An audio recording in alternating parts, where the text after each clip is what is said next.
Hey WWE Universe, so I know I'm a little late on my Raw review. Work has been killing me with all these hours, but I'm finally able to film this for you guys, even though it's Friday and tomorrow my SmackDown review will be up. We're still putting a Raw review up. Let's get started. First, we start off with The Authority. Not my favorite people. I hope you guys can't hear my dryer in the background. If you can, I apologize. But, Authority is not my favorite. I don't like when they both come out, or Stephanie or Triple H by themselves. I don't really care for it. So they come out and they are not happy with the way last Monday's match happened. The Shield was not allowed to be at ringside, and neither was Evolution while it was the match was happening. But the Evolution, Randy was a official, and so was Triple H. So because they were officials, they could come out and be around the ring while this was happening. So that kind of put the Shield at a disadvantage, but then the Shield decided to be commentators. So they were, in a way, officials. So it just all ended in a crazy way. I'm sure you guys saw Raw. That's the week I did not do a review, but last week's Raw, not Memorial Day Raw, the week before. So they were not happy with how that turned out, and they blamed it on Brad Maddox. So they had Brad come out, and they were going to handle it the way they were going to handle it. So Kane comes out, or as I should say, the Demon Kane, because we have Corporate Kane and we have the Demon Kane, which is weird. I don't know. But so Brad is kind of like turning around like, what? And all of a sudden Triple H just knocks him out. And then Kane comes out and just pretty much murders Brad Maddox. And I was sad because I personally love Brad Maddox. I think he should definitely do some more wrestling or something, because I don't want to see him off my TV. So after Kane pretty much murdered Brad, Stephanie said, "We didn't finish our talk. You're fired." That hurt. That hurt really bad. I hope they still include Brad some way doing something, but that sucks because I really enjoyed Brad as our general manager of Raw. Next, we have Cesaro versus RVD.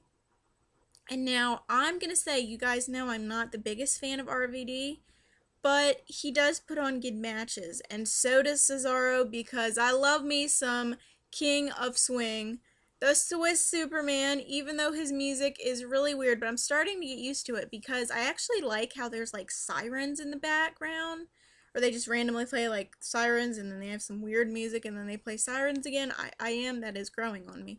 I I don't know.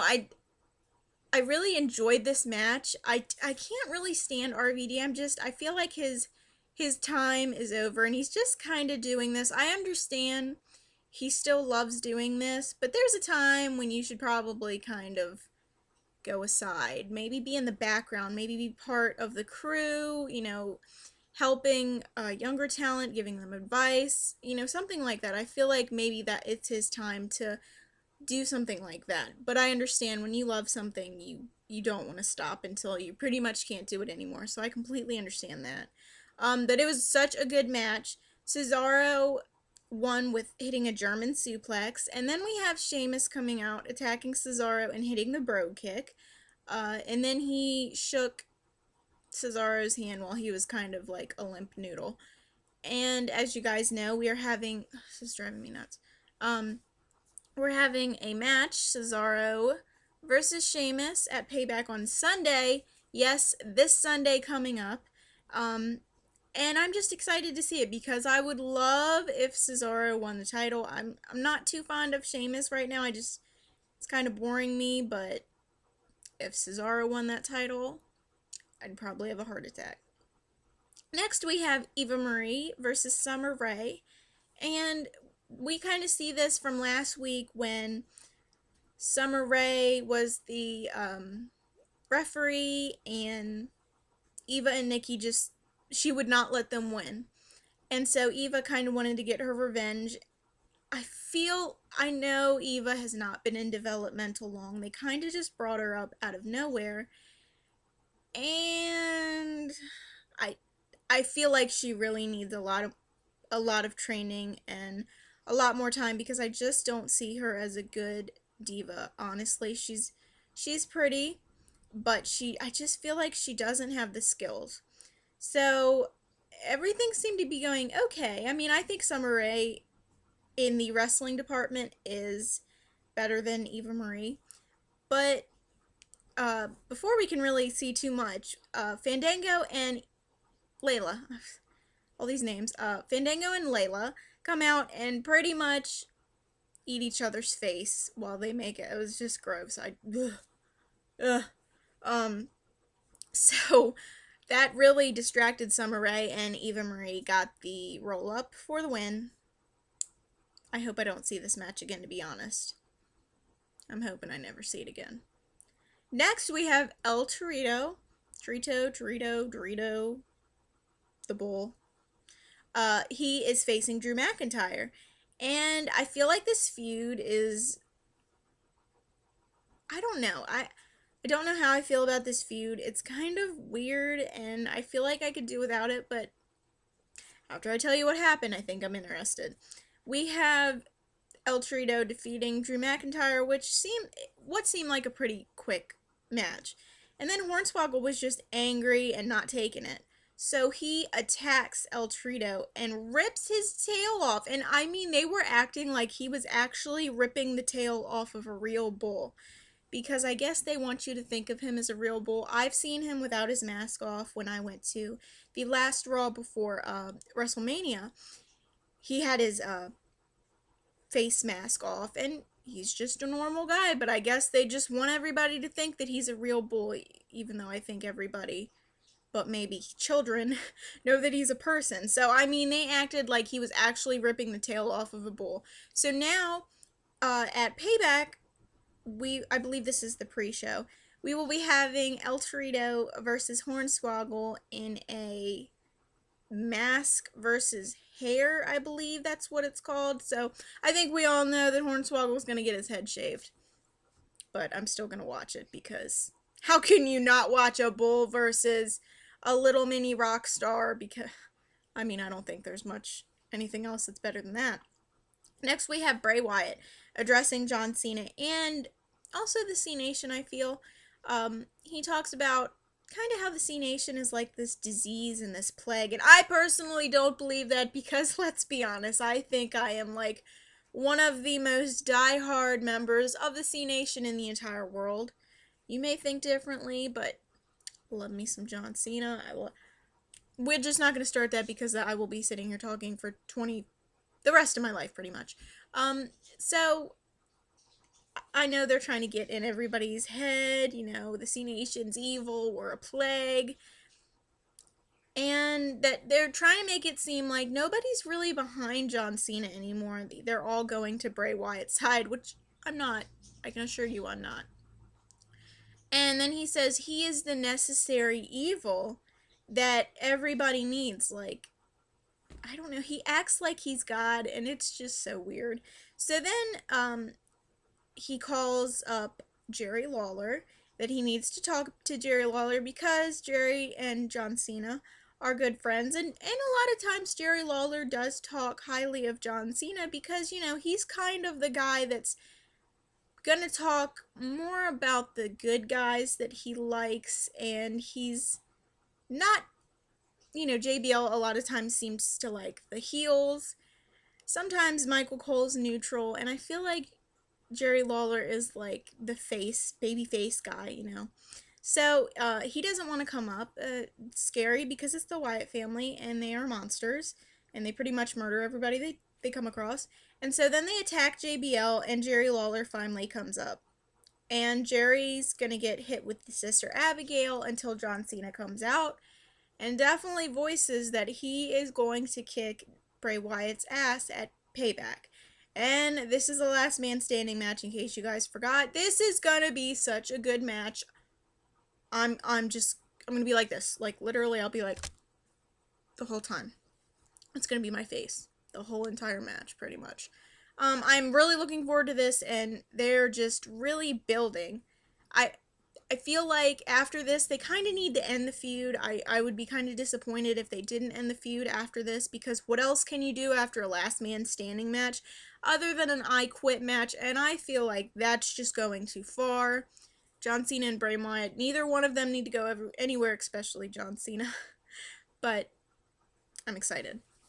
Next, we have Rusev versus Zack Ryder, and I was so excited. Zack Ryder actually got an entrance. Angels were singing. Angels were singing everywhere. And it was Memorial Day, so he was waving the American flag back and forth. And then the beautiful Lana, I still don't understand how she fits into her clothes, but she comes out and, does her normal thing about how we suck and Russia's better, and Vladimir, whatever his name is just the best in the world.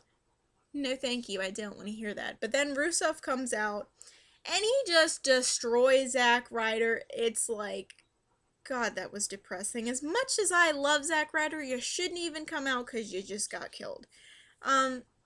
So then we have Big E, who's not forgetting what Rusev did to him a while back, and trying to attack Hacksaw Jim Duggan. He comes out and kind of helps Zack Ryder from being completely pulverized and sends Rusev kind of out of the ring, and that's going to be a good match. We need that to start right now because that would be amazing.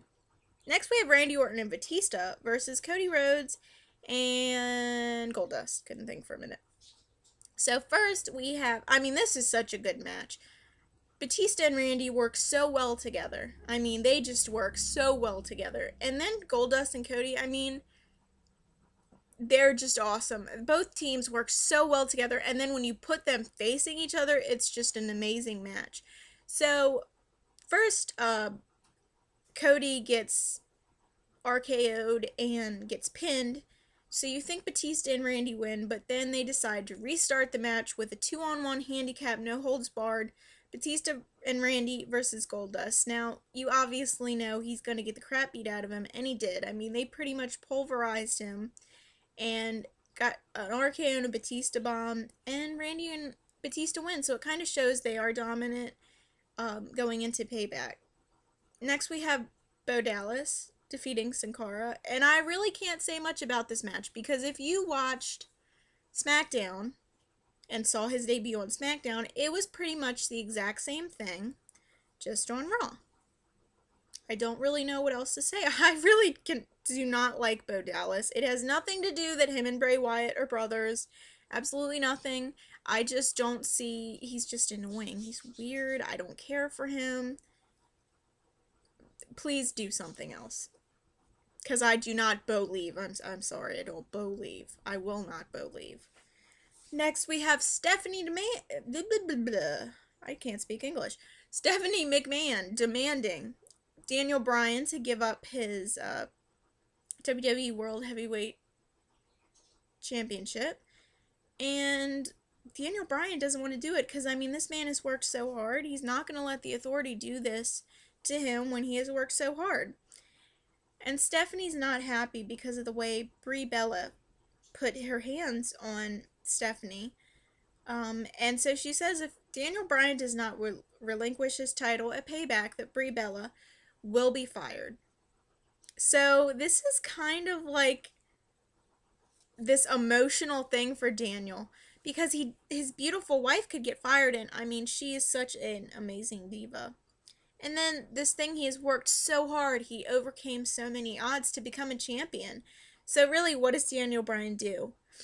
I don't know what's going to happen, honestly. I've heard rumors that Brie has baby fever and feels like it's time to lace up the boots pretty soon. So, or, kind of like put them away. I really don't know what's going to happen. It's kind of scary. I hate that. Ugh, this is going to kill me. Next, we have Emma and Alicia Fox, and Alicia Fox will be facing Paige at Payback on Sunday. She's the #1 contender. So, she's just been having like major meltdowns lately. Whether she wins or loses, when she loses, it's absolutely worse. But Emma beats her pretty quickly, and Alicia just throws a hissy fit, and I don't know where they're going with this. Like, I like that she's kind of crazy, but it's a little too crazy. But I'm still looking forward to this match on Sunday. We have Adam Rose versus Damian Sandow, or Davy Crockett, or whatever he was. Damian Crockett, Sandow, Crockett, and I don't know. But I actually was happy to see Adam Rose compete. He's really, I mean, I've seen him on NXT, but when you get to the big dogs, it's kind of, you're good or you're not going to make it very long. So I was pleasantly surprised that he did such a great job in his debut match. He defeated Damian Sandow, but Jack Swagger and Zeb Coulter hijacked his lemon. And Adam was not having anybody take his lemon. So he like delivered this beating to Jack Swagger. And got his lemon back, and then he partied with his rosebuds. So I mean, what's better than that? Saving your lemon and partying the night away. But I want this feud to continue. I would love to see him and Jack Swagger have more matches and develop a feud. Please, WWE, listen to me, because it would be wonderful. And if you don't make this happen, you're pretty much a lemon. Be a rosebud, WWE. Be a rosebud. Next, we have Sheamus versus Alberto Del Rio. How many times have we seen this boring match? I'm really starting to get sick of it. I feel like I've seen it for the past year. It's boring. I'm not interested. Don't get me wrong, these men are so talented, but what is this? It's so boring. Sheamus is a champion. Do something more. Alberto, I don't know what you're doing, but do something else. And it was just boring. I mean, it was very back and forth. You kind of thought Sheamus was going to win, but then you thought Alberto Del Rio was going to win. So it was good in that perspective. But these matches just bore me. And finally, thank God, Sheamus hit the Brogue Kick. And then Paul Heyman and Cesaro, after Sheamus won, kind of just beat him up. And it was great. And I loved it. And it's not, I mean, obviously this isn't like a personal thing, but they're really putting a lot into kind of making this match interesting for Sunday, and I'm hoping it's going to be good. I'm really hoping. There's potential here. And last but not least, we have the Shield and Evolution signing the contract for their match at Payback, and this is going to be so good. I can't even explain how good this is going to be. So, obviously, no contract signing can end with just people signing their contract. I think we all know this. And if you don't, you need to watch wrestling some more. So, a huge fight broke out. And then Triple H brought in his sledgehammer, and then Roman Reigns gets triple powerbomb through the announce table. And if you guys saw Extreme Rules, and then you're just everything leading up to Payback, this match is going to be insane. It is going to be insane. And I have never, okay, I take that back. I've been excited for every pay-per-view, but you know, there's some matches where you're like, I could really do without that. I feel like pretty much this entire pay-per-view, I'm excited for it in some way. The Divas match, not so much, which is sad to say. But other than that, I cannot wait for this pay-per-view. I don't care that I have to work on Monday. I'm staying up and just, my eyeballs are going to fall out of my face. I am so excited. So I hope you guys enjoyed this. Don't worry, I will have a prediction video. I believe I'm going to put it up Sunday. And then Saturday I'll have my SmackDown review. So don't forget to watch it. I am so excited, and I hope you guys enjoyed Raw, even though it's a couple days ago. But have a great day, guys. Bye.